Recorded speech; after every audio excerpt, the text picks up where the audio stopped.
Okey, jadi untuk bab 2 ini sebenarnya ini rumusannya lah, apa yang you perlu tahu daripada bab ini.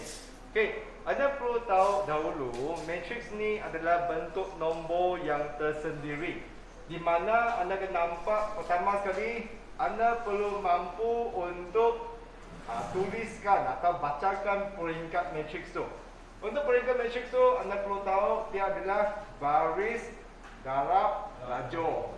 Jadi baris tu macam mana lihat? Baris tu adalah seperti ini. Okey, baris tu adalah seperti ini. 1, 2. Jadi ini kita ada 2 baris. Lajur itu adalah yang menegak ni. Jadi kita ada 2 baris, 1 lajur.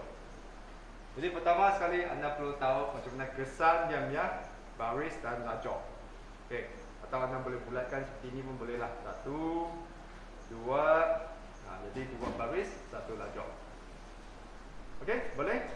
Okey, untuk yang ini pula, boleh tak anda bagi tahu saya peringkatnya? Satu baris, satu baris, 2 lajur. Satu baris, 2 lajur. Ni. Satu baris, 2 lajur. Okey. Yang melintang tu baris, yang lajur tu adalah yang mendekat. Okey.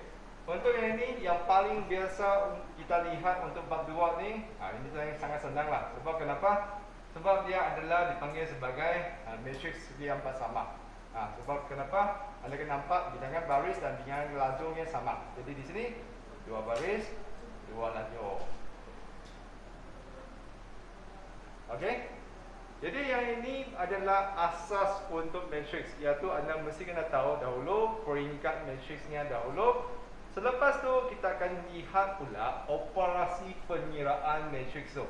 Disebabkan nombor matrix ni dia memang dalam bentuk yang tersendiri, cara untuk tambah, tolak dan darab tu pun ada berbeza sedikit.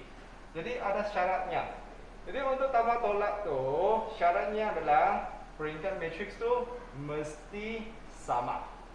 Kalau dia tak sama, you tak boleh tambah tolak.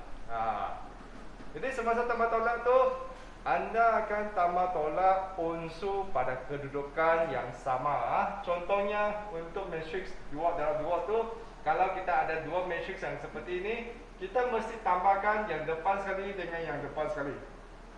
Yang kedua tu dengan yang kedua, ketiga tu dengan ketiga, dan keempat tu dengan keempat. Faham? Jadi itu adalah syarat untuk tambah tolak. Boleh? Okey. Lepas tu untuk darab, dia ada berbeza sikit lah. Okey, adakah saya terlalu laju? Dapat ikut ke? Boleh ya? Okey, untuk darab tu anda mesti kena semak peringkat dahulu. 2 nombor terdekat pada peringkat matrix tu mesti sama. Jadi apabila kita darab 2 atau lebih matrix tu, apa yang kita perlu semak tu, kita mesti semak dahulu peringkatnya.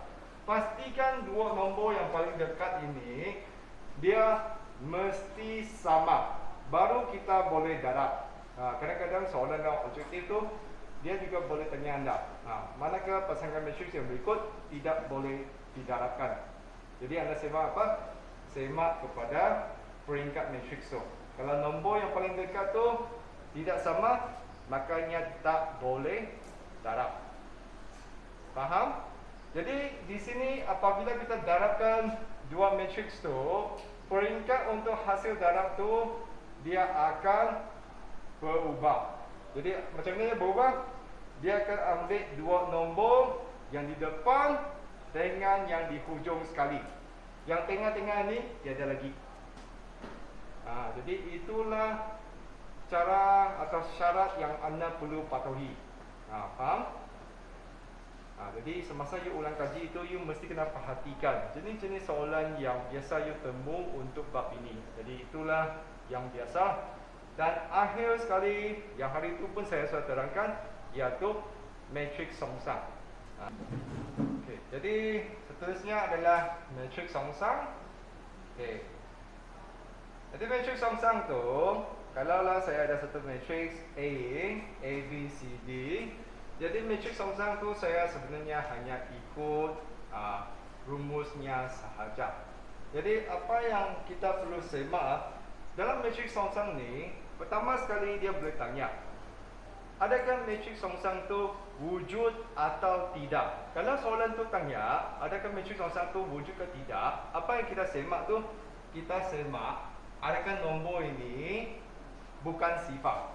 Kalau nombor ini sifar, semestinya dia tiada matriks. Kenapa? Okey, itu jenis soalan yang pertama. Lepas tu, kalau kita diminta cari matriks songsang, kita hanya gunakan rumus sahaja.